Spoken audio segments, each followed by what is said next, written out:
Hi, this is the last video in year 4 of the restoration of the Lancaster NX611 here at East Kirkby. It's on a 10-year plan to restore it to airworthy condition. I'd like to thank Andrew for allowing me to get close to the work and interview the engineers. And obviously I'd like to thank all the engineers, the volunteers and the staff.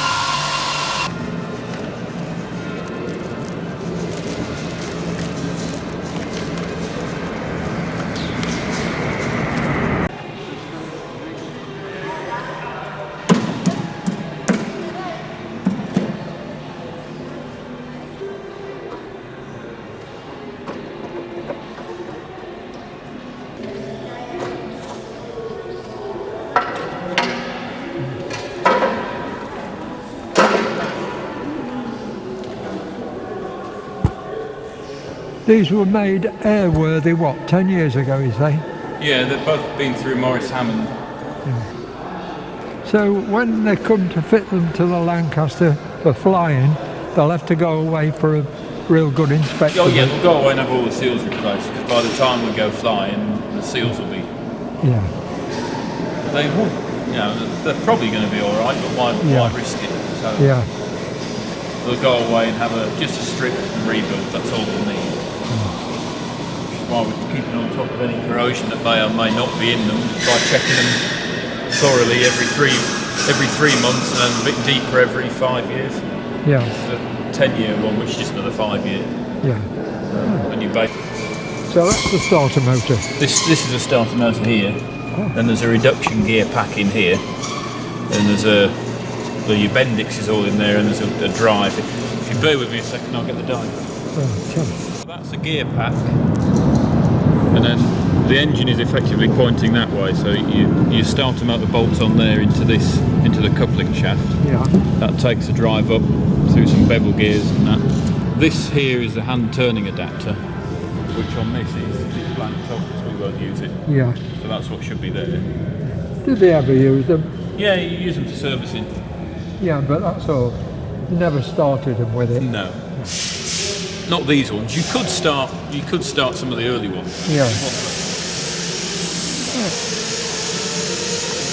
It's only a little motor, but it'll turn the whole engine and the prop as well. Yeah. Things are going relative to the crank. So that's where's your starter? Your starter's on. Oh, there you go. Starter motor. Yeah. So it's 101 to 7. 101 to 7. What's that, about 15 to 1? I'll take your word for it. Yeah.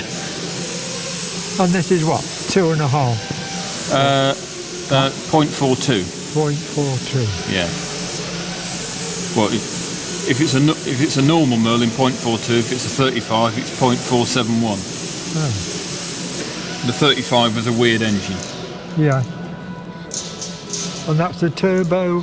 That's the supercharger. Supercharger, yeah. I mean, not the turbo. Yeah. Which has got two speeds, as you see, 8 to 15 or 9 to 45. Yeah. And that's all controlled in this area. Yeah. By that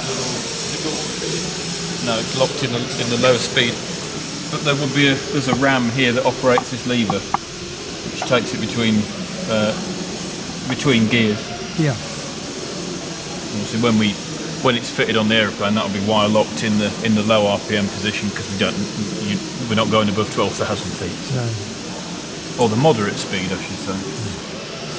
There's your fuel pump. Carb. There's 2 pints of fuel in the carb at any one point, I think. They've never really been run, these engines then, with a prop on? Not since overhaul. No, they've not been run since overhaul. No. They really are a work of art. And this is the inhibitor, is it still on it? Yeah, it's just grease. Yeah. And what we also do is put direct down into the crankcase through the breather adapter on here. We put evaporating oil in it, which sits in the sump and evaporates through the engine. And you don't turn it? Not unless we absolutely have to, because otherwise you've then got to re-oil all the bores. Yeah. So this time we will be turning it because we've got you put an oil feed onto here and actually pump oil through the That's fuel when you pump. do start the Merlins up on the Lancaster. No, this is different. Oh, This is the fuel pump, so we'll attach an oil. It's only light oil. It's fluid 3 we use. Yeah. And as you turn the engine, it'll get pulled through the fuel pump and put it and sent down. It eventually we'll connect it to the carb, and it'll get put around the carb and fill the carb up with inhibiting oil because it's all bare aluminium in there otherwise. Yeah. No, the bit that what we do when we do the pre-oil is that adapter comes out and you put your oil directly into the compound oil relief valve, which then sends it all around the engine. Yeah. What pressure do you get up to when you're in when you connect it to there? Is it hand pressure? Yeah. It's we tend to pump warm oil around it, so it's it goes around the system. Yeah. It's more than 5 psi because it gets to the top. Yeah. So it doesn't have to be a high pressure then. Does it go into the actual bearings? Yeah, it goes in here, and there's a direct oil way into the main bearings. Yeah. If it had all the pipe work on, if it was fitted up for running, you'd have a pipe that comes up here into here, which is your reduction gear and your CSU feed, and then out of here and down into the CSU filter, which would be sat on here, which obviously it's not got on, and then it back into. This one goes off to this one's low pressure, it's 5 or 6 psi.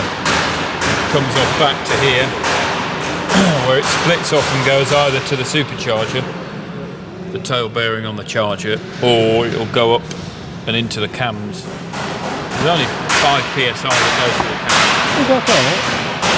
5 or 6 psi. And there's another little spray here, which comes down, and there's 2 jets. There's a jet on the rear half of the case and a jet on the front half, which sprays onto the reduction gear as it's turning on.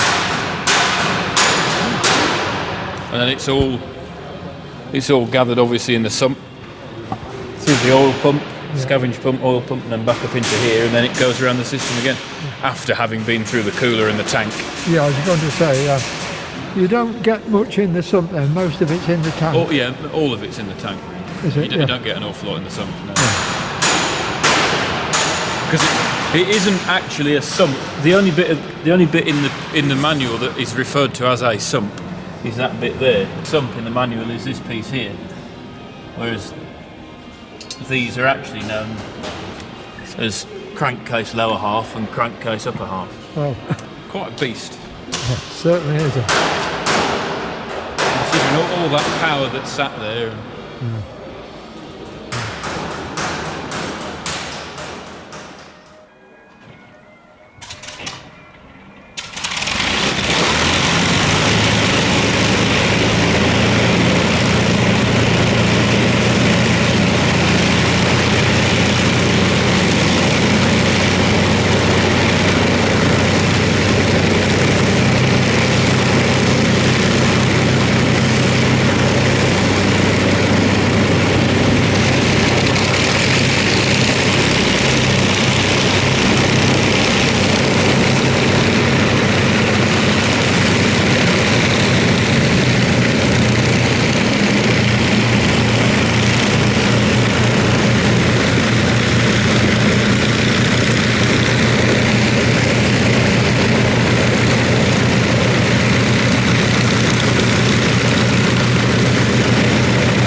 privilege to be around, I find, isn't it?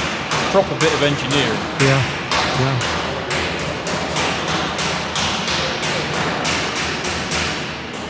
Right, I'll let you get on then.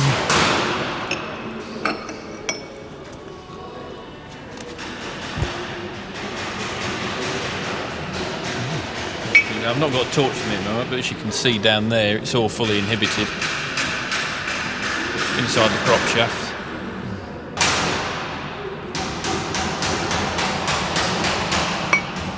Yeah, right, thank you. Are you on the Lancaster today? No, it's Gary today. No, I was in the Mozzie. Oh, yeah. Oh, you was in the cockpit side, weren't you? The pilot side. Yeah, I was doing the loud readings. And it is loud in that thing, really. Yeah, Tony's taken his life in my hands, I think. He very kindly gave me permission to run it last week. Yeah. Oh, good. Right. Repair plates to go in, and a filler plate on the end. Oh, that's good. It's a neat job. There's a couple of straps on them where the holes are too big. Oh, yeah, well, that's right. We said there Yeah. were big holes, didn't we, last Yeah. week?